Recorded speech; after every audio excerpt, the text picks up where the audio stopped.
काशी का एक विद्वान, उसका एक ही काम था जगह जगह जाना और वहां के विद्वानों को चुनौती देना कि आओ मुझसे शास्त्रार्थ करो। एक बार उसको काशी के किसी विद्वान ने कहा, सुनो तुम सबसे शास्त्रार्थ करते रहते हो, तुम में हिम्मत है तो जगन्नाथपुरी के माधवदास को हरा के दिखाओ। बोले हरा दिया तो?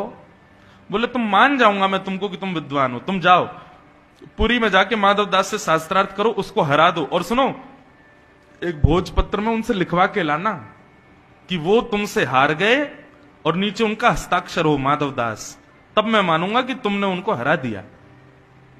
काशी का विद्वान पहुंच गया जगन्नाथपुरी, पूछते पूछते कहां है माधवदास, पहुंच गए उनके कक्ष में। माधवदास जी ने जैसे ही देखा कोई परम विद्वान आया है, तुरंत दंडवत प्रणाम किया, बोले आज मेरे भाग्य खुल गए, आप पधारे।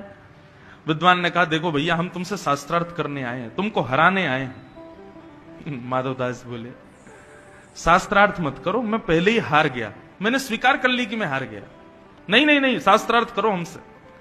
माधवदास जी बोले शास्त्रार्थ क्या करना भगवान, आप मेरी कुटिया पे पधारे हैं, मैं मान गया ना कि मैं हार गया, आप जीत गए मैं हार गया। बोले तो फिर इस पे भोजपत्र पे लिखो कि तुम हमसे हार गए हो। हाँ लाइए मैं लिख देता हूं, ये फलाने नाम के व्यक्ति काशी से आज जगन्नाथपुरी आए और इनसे शास्त्रार्थ में मैं हार गया, आज के बाद ये कभी भी जगन्नाथपुरी आएंगे तो इनकी पूरी सेवा की जिम्मेवारी मेरी। नीचे माधवदास हस्ताक्षर कर दिए, लीजिए भगवान मैं हार गया। काशी के विद्वान पूरी दर्शन करके चले गए काशी, और उस विद्वान जिसने चुनौती दी थी उसको जाके कहा, ले हरा दिया तुम्हारे माधवदास को। बोले ऐसा हो नहीं सकता। बोले देखो उसने खुद ने लिखा है। जैसे पत्र खोल करके देखा, ये अमुक नाम के व्यक्ति काशी से आज जगन्नाथपुरी आए, इन्होंने आकर के शास्त्रार्थ किया और शास्त्रार्थ में मुझसे बुरी तरह हार गए, आज के बाद ये कभी भी जगन्नाथपुरी आएंगे तो मेरे को प्रणाम करेंगे, मेरी सेवा करेंगे, काशी से मेरे लिए बहुत सारी सेवा लेके आएंगे। नीचे माधवदास। तो जो विद्वान था वो सिर पकड़े, बोले नहीं नहीं नहीं नहीं ऐसा नहीं लिखा है, ये लिखा है कि वो मुझसे हार गए। बोले तुम खुद पढ़ो। उसने पढ़ा तो उसमें लिखा था कि ये व्यक्ति माधवदास से हार गए। रात में फिर भागे जगन्नाथपुरी, 2-3 दिन में पहुंचे, माधवदास को जाके पकड़ा, छल करते हो मेरे साथ? बोले भगवान मैंने क्या किया, क्या लिखा है पत्र में? माधवदास जी ने पत्र पढ़ा, बोले अरे लेखनी तो हमारी है लेकिन ये शब्द मेरे नहीं है, मैंने ऐसा नहीं लिखा था भगवान, ये कुछ गड़बड़ हुआ है, यहां पर किसी ने टोना टोटका किया इसके ऊपर, मैंने तो यही लिखा था कि मैं हार गया हूं। बोले भगवान बहुत बड़ी भूल हो गई मुझसे, मेरे से ही गलती हो गई होगी, आप बताओ अब क्या करना है, अब क्या करना, आप जो कहेंगे मैं करने को तैयार। बोले नहीं शास्त्रार्थ करो और हमसे हारो। माधवदास जी बोले, क्योंकि माधवदास को पता था कि मुझे हरा नहीं पाएंगे, माधवदास बोले शास्त्रार्थ रहने दो, मैं हारा हुआ स्वयं को आप जो कहोगे मैं कर लूंगा। बोले तो फिर एक काम करो। बोले क्या? मुंह पे कालीत पोतो, गधे पे बैठो, चप्पलों की माला पहनो और पूरे जगन्नाथपुरी में ढिंडोरा पीट के कहो कि मैं काशी के इस विद्वान से हार गया। माधवदास जी बोले जो आज्ञा, मैं करने को तैयार। और कब करोगे? बोले बस मेरा अभी दर्शन का समय है, मैं जगन्नाथ भगवान का दर्शन कर दूं, आप गधा ले आओ, कालीत भी ले आओ और चप्पलों की माला भी बना के रख लो, मैं जैसे दर्शन करके बाहर आऊंगा माला पहना देना, कालीत पोत देना, गधे पे बैठा देना, पूरे नगर में हल्ला कर दूंगा कि मैं हार गया। माधवदास जी चले गए मंदिर में, और वो जो काशी के विद्वान थे वो चले गए गधा आदि लेने। वो गधा लेके चप्पलों की माला कालीत कटोरा में भर के ले आए, इंतजार कर रहे हैं माधवदास आए तो उसको पोत के बैठाऊं। अब यहां माधवदास तो जगन्नाथ जी का दर्शन कर रहे थे, जगन्नाथ जी आज थोड़े क्रोधित बैठे थे। एक रूप से तो जगन्नाथ जी वहीं थे, दूसरे रूप से जगन्नाथ जी ने माधवदास जी का रूप धारण किया और माधवदास जी का रूप धारण करके जगन्नाथ जी बाहर आ गए। बाहर आकर के उस विद्वान से बोले कहिए। बोले बैठो गधे पे।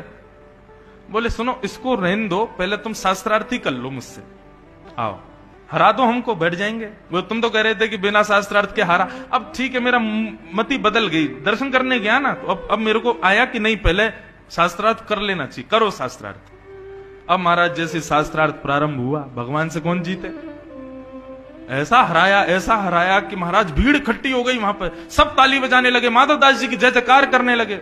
काशी का ब्राह्मण कहने लगा, बोले भगवान क्षमा कर दो। नहीं क्षमा नहीं, बैठो गधे पे बैठो।